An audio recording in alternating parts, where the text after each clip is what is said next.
In 100 cities across the U.S., fast food workers walked off the job on Thursday in protest of the industry's low-wage pay structure, while the restaurants currently meet the federal minimum wage standard of $7.25 an hour. And while the median wage is higher for those who work in the city, for the Big Apple's 55,000 fast food workers, surviving on such low wages is no easy task.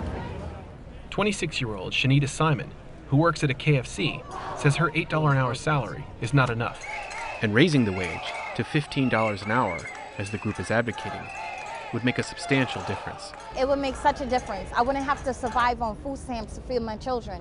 I can actually just go to work and say, okay, mommy's gonna buy you lunch today, and it'd be okay.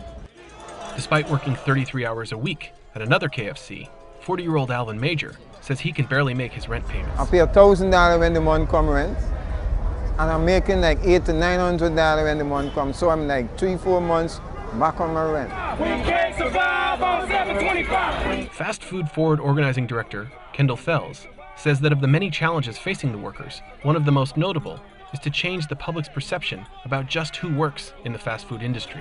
You know, there's about 55,000 fast food workers in New York City, about 4 million in the country. Out of the 4 million in the country, you know, about 2/3 of them are women. You know, 70% of them are over 20. In a statement released on its website, the National Restaurant Association called the protests coordinated PR campaigns and said that, quote, calls to double the minimum wage only intensify the challenges faced by job creators. In New York City, it's fast food jobs that have been the fastest growing jobs in the city post-recovery. Columbia professor Dorian Warren says that this dynamic shift in the workforce is part of a much larger trend in the United States. This is the nature, increasingly the nature of our economy. If you look at the Bureau of Labor Statistics, 6 of the 10 fastest growing occupations are in low-wage occupations. So this is again becoming emblematic of what our economy is looking like.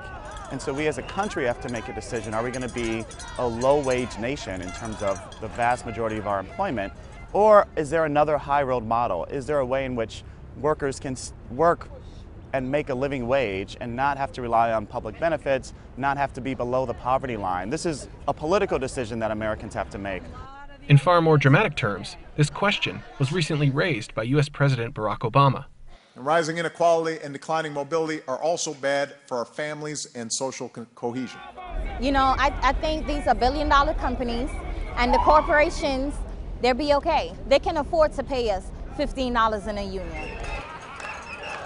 While it can be argued that the growth of these low-paying jobs is indicative of America's continued transition to a service-based economy, for the participants, the financial constraints are expanding.